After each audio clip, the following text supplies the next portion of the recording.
ടോപ്പിക്കുകളിലെ 3 hot topic കഴിഞ്ഞ വീഡിയോയിൽ complete ചെയ്തിരുന്നു. 4-മത്തെ ഹോട്ട് ടോപ്പിക്കാണ് രക്തവും രക്തകോശങ്ങളും. ജീവൻ്റെ നദി എന്നറിയപ്പെടുന്നത് രക്തമാണ്. രക്തത്തെക്കുറിച്ചുള്ള പഠനം ഹീമറ്റോളജി. ആരോഗ്യവാനായ ഒരു മനുഷ്യൻ്റെ ശരീരത്തിലെ രക്തത്തിൻ്റെ അളവ് 5-6 ലിറ്ററാണ്. മനുഷ്യ ശരീരത്തിലെ രക്തം കട്ടപിടിക്കാൻ ആവശ്യമായ സമയം 3-4 മിനിറ്റ്. രക്തത്തിൻ്റെ pH മൂല്യം 7.4. മനുഷ്യ ശരീരത്തിൽ രക്തം കട്ടപിടിക്കുന്നത് തടയുന്നത് ഹെപ്പാരിൻ.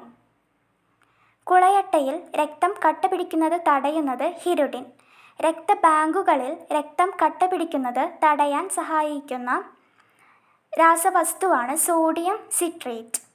രക്തബാങ്കുകളിൽ രക്തം സൂക്ഷിക്കുന്നത് എത്ര ഡിഗ്രി സെൽഷ്യസിലാണ്? 4 ഡിഗ്രി സെൽഷ്യസിൽ. രക്തബാങ്കുകളുടെ ഉപജ്ഞാതാവ് ചാൾസ് റിച്ചാർഡ് ഡ്രൂ. നമ്മുടെ രക്തത്തിലെ ദ്രാവക ഘടകമാണ് പ്ലാസ്മ. രക്തത്തിൽ പ്ലാസ്മയുടെ അളവ് 55%. ബാക്കി 45% രക്തകോശങ്ങളാണ്. പ്ലാസ്മയിൽ 90% ജലം ആണ്. 8% പ്ലാസ്മ പ്രോട്ടീൻസും 2% മറ്റു ഘടകങ്ങളുമാണ്. പ്രധാന പ്ലാസ്മ പ്രോട്ടീൻസാണ് ആൽബുമിൻ, ഗ്ലോബുമിൻ, ഫൈബ്രിനോജൻ. ആൽബുമിൻ രക്തസമ്മർദ്ദത്തെ നിയന്ത്രിക്കുന്നു. നിശബ്ദ കൊലയാളി എന്നറിയപ്പെടുന്ന രോഗമാണ് രക്തസമ്മർദ്ദം. ഗ്ലോബുമിൻ ആൻറ്റിബോഡി അഥവാ രോഗപ്രതിരോധിയായിട്ട് പ്രവർത്തിക്കുന്നു. ഫൈബ്രിനോജൻ രക്തം കട്ടപിടിക്കാൻ സഹായിക്കുന്നു. പ്ലാസ്മയുടെ നിറം ഇളം മഞ്ഞ നിറം.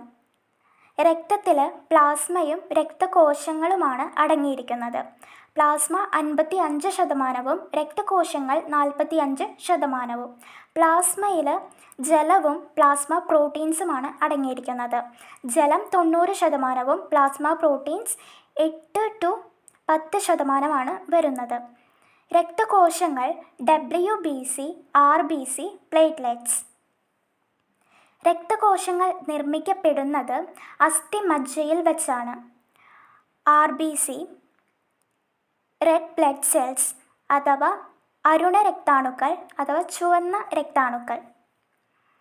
RBCയുടെ ശാസ്ത്രീയ നാമമാണ് എറിത്രോസൈറ്റ്സ്. രക്തകോശങ്ങളിൽ ഏറ്റവും കൂടുതൽ ആയുസ്സ് ഉള്ള രക്തകോശമാണ് RBC. 120 ദിവസമാണ് RBCയുടെ ആയുസ്സ്. RBCയുടെ ആകൃതി ഡിസ്ക് ഷേപ്പ് അഥവാ ബൈകോൺകേവ് ഷേപ്പാണ്. അരുണ രക്താണുക്കളുടെ ശവപ്പറമ്പ് എന്ന് അറിയപ്പെടുന്നത് സ്പ്ലീൻ അഥവാ പ്ലീഹ ആണ്. രക്തത്തിന് നിറം നൽകുന്ന വർണ്ണവസ്തുവാണ് ഹീമോഗ്ലോബിൻ. ഹീമോഗ്ലോബിൻ രക്തത്തിലേക്ക് ഓക്സിജൻ ആഗിരണം ചെയ്യുന്നു. രക്തത്തിൽ അടങ്ങിയ ലോഹമാണ് ഇരുമ്പ്. നമ്മുടെ രക്തത്തിൽ ഇരുമ്പിൻ്റെ കുറവ് മൂലം ഉണ്ടാകുന്ന അസുഖമാണ് അനീമിയ. RBCയുടെ അളവ് കൂടിയാൽ ഉണ്ടാകുന്ന അസുഖമാണ് പോളിസൈത്തീമിയ. 1 ml രക്തത്തിൽ അടങ്ങിയ RBCയുടെ അളവ് 45 ലക്ഷം മുതൽ 60 ലക്ഷം വരെയാണ്. WBC, വൈറ്റ് ബ്ലഡ് സെൽസ് അഥവാ ശ്വേത രക്താണുക്കൾ അഥവാ വെളുത്ത രക്താണുക്കൾ. WBCയുടെ ശാസ്ത്രീയ നാമമാണ് ലൂക്കോസൈറ്റ്സ്. WBC നമുക്ക് രോഗപ്രതിരോധ ശേഷി തരുന്നു. WBCയുടെ ആയുസ് 7-14 ദിവസമാണ്. 1 ml രക്തത്തിലെ WBCയുടെ അളവ് 5000 മുതൽ 10000 വരെയാണ്. WBCയുടെ അളവ് കൂടുമ്പോൾ ഉണ്ടാകുന്ന രോഗമാണ് ലുക്കീമിയ അഥവാ ബ്ലഡ് ക്യാൻസർ. WBCയുടെ അളവ് കുറഞ്ഞാൽ ഉണ്ടാകുന്ന രോഗമാണ് ലൂക്കോപീനിയ. പ്രധാന WBCയാണ് monocytes, lymphocytes, neutrophil, eosinophil, basophil. ഏറ്റവും വലിയ WBCയാണ് മോണോസൈറ്റ്.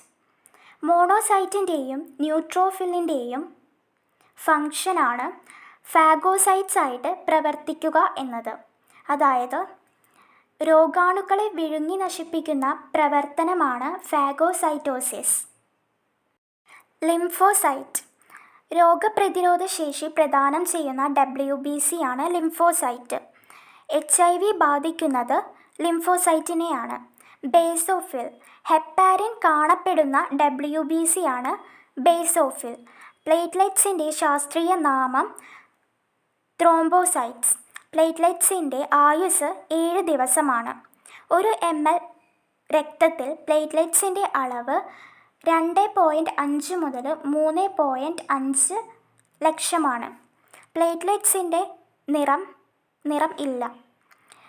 പ്ലേറ്റ്ലെറ്റ്സിൻ്റെ ധർമ്മം രക്തം കട്ടപിടിക്കാൻ സഹായിക്കുക എന്നതാണ്.